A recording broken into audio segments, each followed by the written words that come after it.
तेरा वचन मेरे पाँवों के लिए दीपक है और मेरे मार्ग का उजियाला है। तेरा वचन मेरे पाँवों के लिए दीपक है। 13 नवंबर पाठ पहला। मलाकी का ग्रंथ अध्याय 3 पद संख्याएं 19 से 20 तक।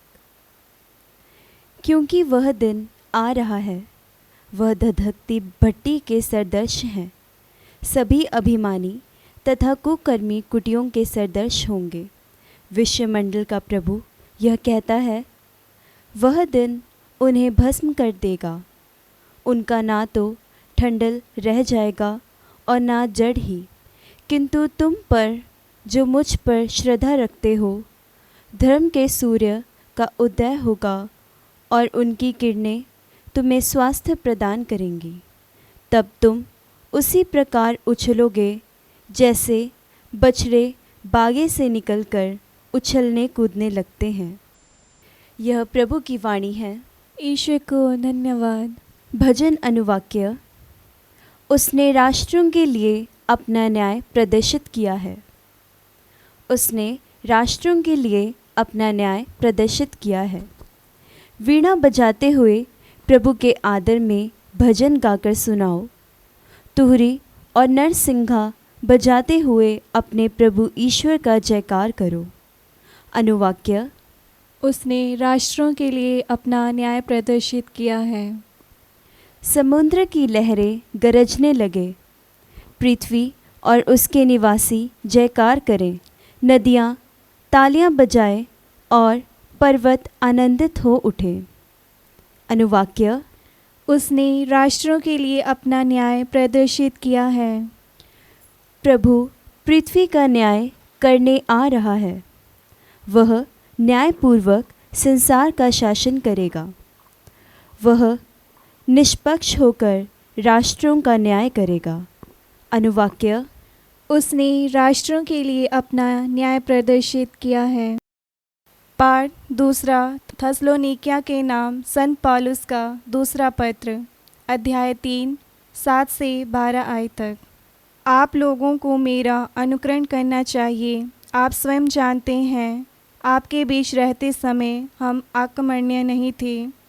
हमने किसी के यहाँ मुफ्त की रोटी नहीं खाई, बल्कि हम बड़े परिश्रम से दिन रात काम करते रहे, जिससे आप लोगों में किसी के लिए भी भार न बने।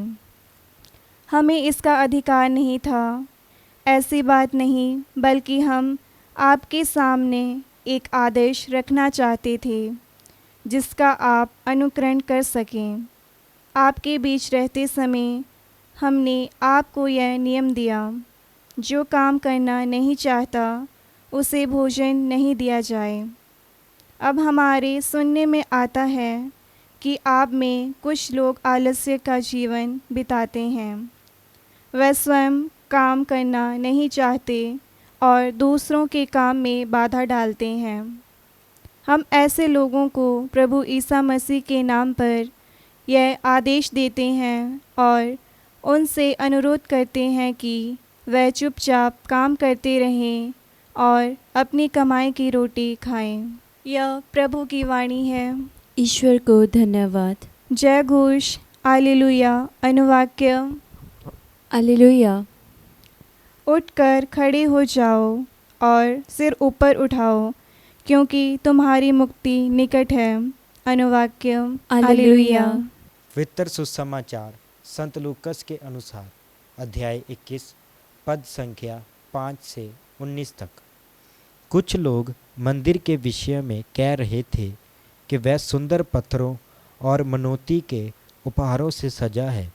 इस पर ईसा ने कहा, वह दिन आ रहे हैं जब जो कुछ तुम देख रहे हो उसका एक पत्थर भी दूसरे पत्थर पर नहीं पड़ा रहेगा, सब ढा दिया जाएगा। उन्होंने ईसा से पूछा, गुरुवर, ये कब होगा और किस चिन्ह से पता चलेगा कि ये पूरा होने को है?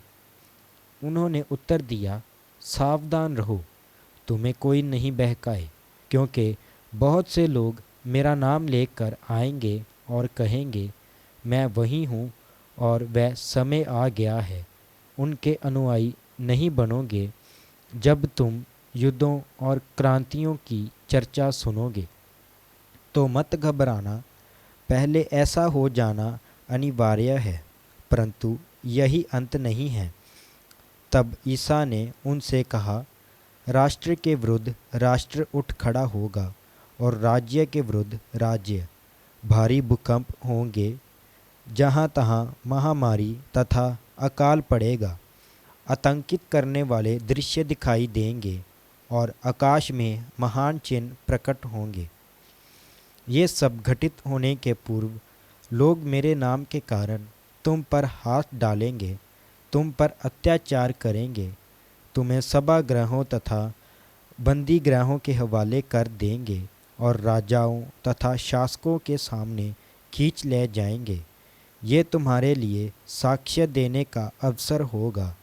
अपने मन में निश्चय कर लो कि हम पहले से अपनी सफाई की तैयारी नहीं करेंगे, क्योंकि मैं तुम्हें ऐसी वाणी और बुद्धि प्रदान करूँगा जिसका सामना अथवा खंडन तुम्हारा कोई विरोधी नहीं कर सकेगा।